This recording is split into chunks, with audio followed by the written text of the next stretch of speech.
it's a horror of this, horror of that. Do you think they're trying to do it deliberately to bring us into a low vibration? Well, yeah. Well, that's the terminology they were using with the heat as well, weren't they? Yeah. Scalding, burning. Oh, what else was it? Using black, dark, red on the maps, saying, making out it was so dangerous to go out there. The only thing that was dangerous to go out in was the fallout from the chemtrails. Yeah. Nobody talks about the fallout today. Nobody talks about the weird film, the weird dust on our cars when we come out our houses in the morning. No, my car was literally quite clean before Friday. Yeah. And yesterday, after that bombardment, yesterday morning, my car was absolutely filthy and still is. And I said on one forum, we need to get this stuff analysed. Yeah, to prove once and for all, this is nothing to do with Sahara dust or sand or whatever they want to call it. This is pure chemicals. No, this is it, yeah. Sahara dust is something that's been around for a while, isn't it? And then, we can't. How can they then say that's coming from the Sahara if it's got chemicals in it? Yeah, so true. Yeah. One of the first people to ever blow the whistle on what she says is absolutely happening, and that our own government has been involved for decades, spraying chemicals into the air with no regard for the people those chemicals could be hurting. What? I want to welcome in former U.S. Air Force environmental specialist and geoengineering whistleblower, Kristen Megan. It's great to have you back. Kristen, appreciate you being here. So you've been talking about this issue for years now. Can you take us through what you say is absolutely happening? Yeah, thanks for having me back. Right. People will say to me, they're like, well, we don't think this is happening. If this isn't happening, why have multiple states passed laws banning weather engineering, including Florida, including Texas? Can you explain that? Yeah, that's exactly it. I know a lot of people have taken the angle of, because people still don't believe it. Even if you don't believe it, there's people that are trying to take action saying, look at what they're claiming, because when the government claims that they're going to do something, they're already doing it. And they're trying to say, even if you don't believe it, would you want it to happen? It has these human and environmental impacts. So yes, and there's a lot of those legislators have reached out to myself and Dane Wigington over the past couple of years. So They have the information and all the government documents that are on geoengineeringwatch.org. Biggest question, in your opinion, why is this being done? And again, it might not be EPA, could be DARPA, could be War Department, could be private companies, but why are they doing this? I think there's a multitude of reasonings. You control the weather, you can handicap many people. We did it flooding the Ho Chi Minh Trail. But when you had this huge climate change initiative, we needed to find ways to dim the sun and decrease the solar load. So this is fear-based, and I also think it's financially incentivized through betting on crops and, again, handicapping anyone in war.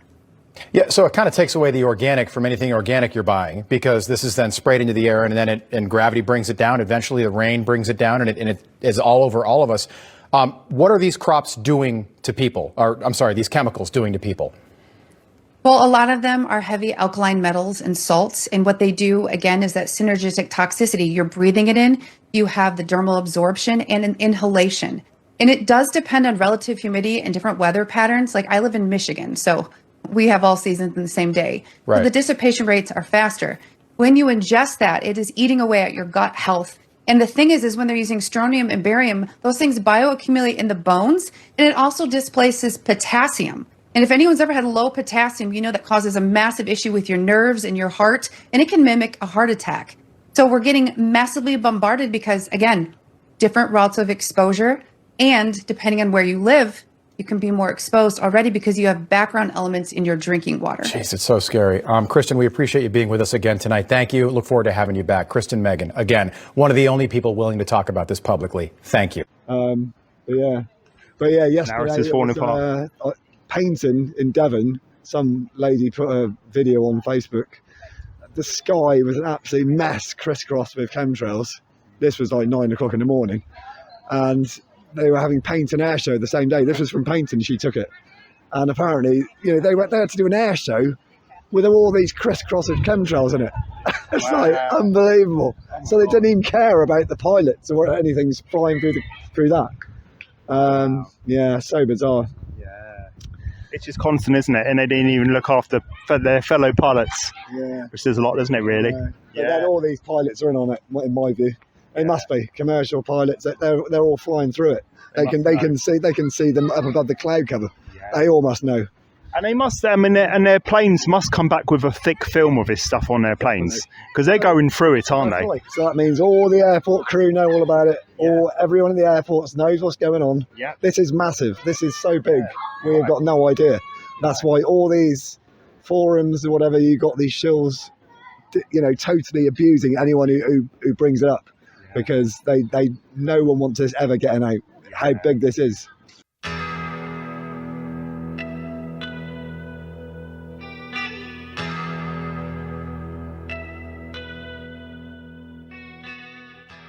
One of the things that is affected by climate change is agriculture. But some of what we are seeing is man-made, but man-made in a different way than you may guess. Weather modification programs, experimental ones done by private companies, done by the United States government, done by states across the United States are underway. There's more than 50 of them in operation across the United States. All of these impact agriculture because they change the microclimates needed for agriculture to survive. None of these programs that I know of today, and this is all public record, are available at any time with oversight, agricultural oversight or public oversight. These programs impact agriculture, and there are programs around the world. International corporations are modifying our weather all the time, and they're modifying it in ways that cover thousands and thousands of square miles. Most of it is chemically altered, so that what happens is that we are putting chemicals, ground-based chemicals that are shot into the air, or chemicals coming from airplanes that change and modify our weather. So one of the things that I'm concerned about and that we need to address in the future is how these programs are impacting microclimates needed for our crops to survive and needed for pollination. If we change the growing season, the pollinators may not survive, and also our crops, our flowers, and our tree crops may not get the pollination needed. So one of my areas is looking at this situation to see if we can begin to put under control experimental and other types of weather modification programs.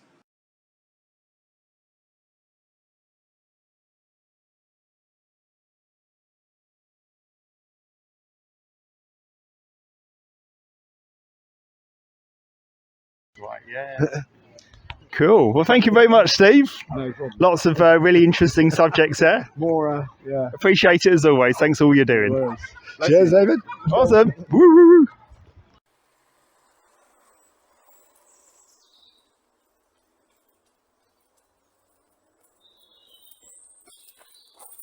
And now for something completely different. Each other go blah, blah. Look at them go blah, blah. Back home, everybody go!